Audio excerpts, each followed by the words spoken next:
Hello, everyone. I wanted to take a shot at creating more chaotic videos. Everyone liked the announcement that I had made, and some of them were inspired to become content creators for chaotic because of that announcement. And I wanted to offer my 2 cents, my theories, and explain a bit of history of the characters of chaotic. Not so much the card mechanics, but the characters themselves, because that's one of the big things that drew me to the game was the interlocking stories within the cards and within the sets of chaotic. And where better to start than the main two characters of the franchise, Maxxor and Chaor. Maxxor is essentially the Optimus to Chaor's Megatron in, the most basic sense possible. Maxxor is the leader of the Overworlders. Chaor is the leader of the Underworlders. These two factions are rival factions that have been going at it for a long time. So to dial it back a bit and go to the original part of Chaotic, the Overworlders, Underworlders just always constantly fighting. The Underworlders are trying to invade the Overworld, trying to take over Kiru City, and essentially take over Param afterwards.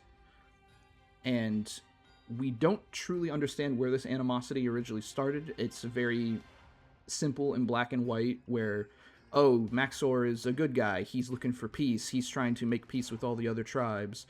And Chaor is this aggressor. He's this, barbarian just trying to conquer everything he can.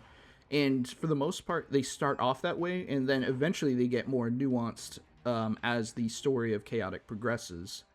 So Maxxor, he's a very typical humble leader type. He feels that he needs to burden the struggles of leadership on his shoulders at all times, that he has to be the one to protect his people. He is smart and he is brave without a doubt. He's always got the highest courage stat of most Overworlders there is.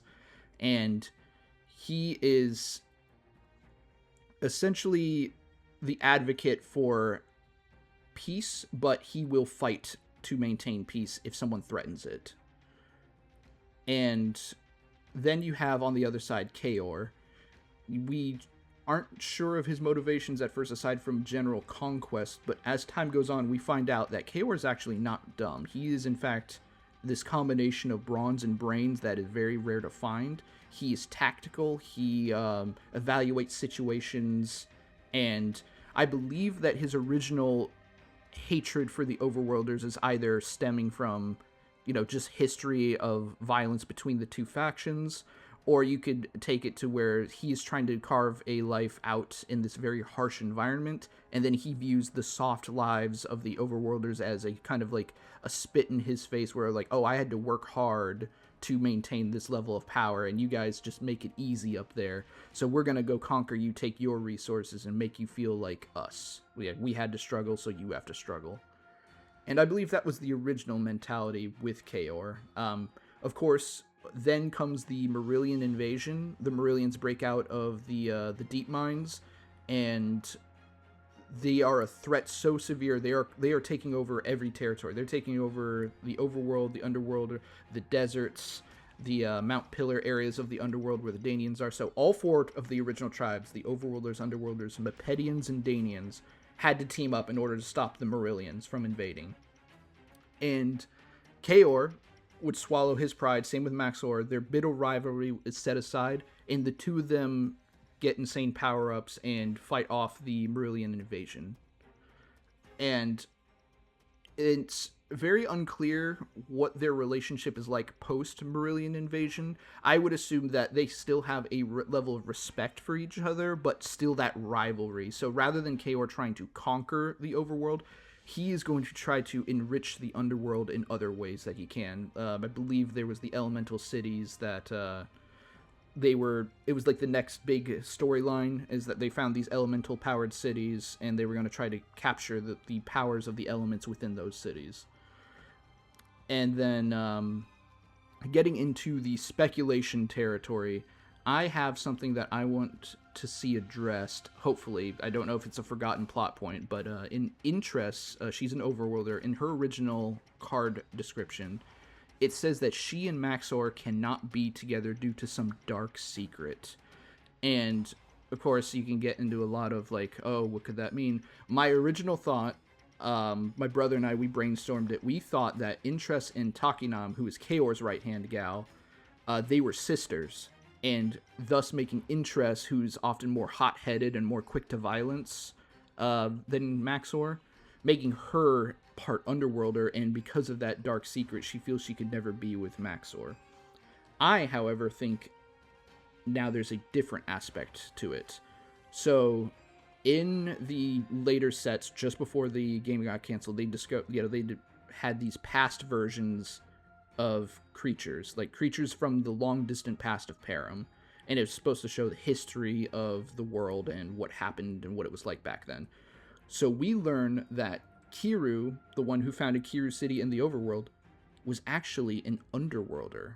He and a group of like-minded followers left the underworld to go found a city in the overworld. And so one of the concerning aspects of that is that he and Chaor are strikingly similar. Like, Kiru is just like a purple shaded Chaor. But I don't remember if this is 100% correct, but I believe that Maxxor was chosen for his leadership position because he is a descendant of Kiru.